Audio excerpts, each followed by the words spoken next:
Hi வணக்கம். இன்னைக்கு பார்த்தீங்கன்னா ஐயனார் துணை சீரியல் இன்னைக்கான எபிசோடு தாங்க பார்க்க போகிறோம். அதுக்கு முன்னாடி என்னோட சேனலை சப்ஸ்கிரைப் பண்ணி வச்சுக்கோங்க.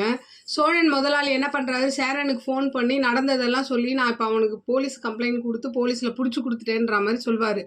இதை கேட்ட நிலாவும் சேரனும் வந்து ரொம்ப அதிர்ச்சி ஆகிட்டு என்ன பண்ணுறாங்க, ஸ்டேஷனில் ஓடி போய் பார்க்குறாங்க. அப்போ பார்த்தா அவனை அடித்து சோழனை காயப்படுத்தி வச்சுருக்காங்க. அப்போ அவர் தொட்டு பார்த்துட்டு ஒரு மாதிரி அடித்தாங்களடா அப்படின்னு கேட்கும்போது இவன் ஒரு மாதிரி அப்படியே நிற்கிறான் பயந்துக்கிட்டு.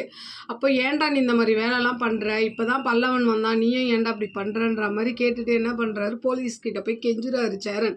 இந்த மாதிரி விட்டுருங்க சார், அவன் தெரியாமல் பண்ணிட்டான் அப்படின்னோன்னா அவர் என்ன சொல்கிறாருன்னா, நீங்கள் போய் வந்து அவர்கிட்ட போய் கேளுங்க, அந்த முதலாளி உங்களுக்கு தெரிஞ்சவர் தானே, அவர்கிட்ட சொல்லி நீங்கள் கேஸை வாபஸ் வாங்குங்க, எங்களாலாம் ஒன்றும் முடியாதுன்னு சொல்லிடுறாங்க.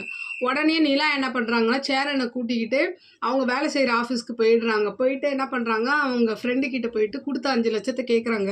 இந்த மாதிரி எனக்கு ரொம்ப அர்ஜென்ட்டு, எமர்ஜென்சி, இப்போ நீங்கள் அந்த பணத்தை கொடுங்க, நான் வந்து உங்களுக்கு சேலரிக்காக ஒர்க் பண்ணுறேன் அப்படின்ற மாதிரி சொன்னோன்னா அவங்களும் என்ன பண்ணுறாங்க, அந்த காசை கொடுத்துட்றாங்க.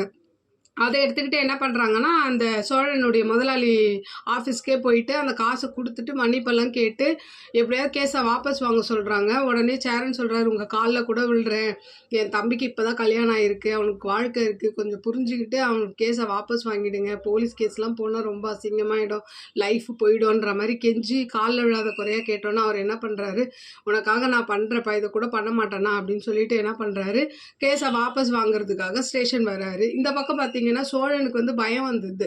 போலீஸை போய் கேட்குறாரு, இப்போ ஜெயிலில் போட்டிங்க, அடுத்து என்ன பண்ணுவீங்கன்னு கேட்கும்போது அப்போ அந்த போலீஸ்காரர் சொல்கிறாரு, அதுக்கு அடுத்து என்ன, உன்னை ஜட்ஜுக்கிட்ட கூப்பிட்டு போயிட்டு அவங்க எத்தனை வருஷம் சொல்கிறாங்களோ 3 வருஷமோ 4 வருஷமோ நீ போய் ஜெயிலில் தான் இருக்கணும்னு சொன்னோன்னு ஒரு மாதிரி அவன் பயப்பட ஆரம்பிச்சிடுறான். அதுக்குள்ளே உங்கள் வீட்டில் வந்து எடுத்துட்டாங்கன்னா நீ தப்பிச்சிட்ட அப்படின்னு சொல்லும் போதே என்ன பண்ணுறாரு, அவங்க முதலாளி வந்து கேஸை வாபஸ் வாங்குறதுக்கான லெட்டரை கொடுக்குறாரு. அப்படியே இன்னைக்கான எபிசோடு முடியுது.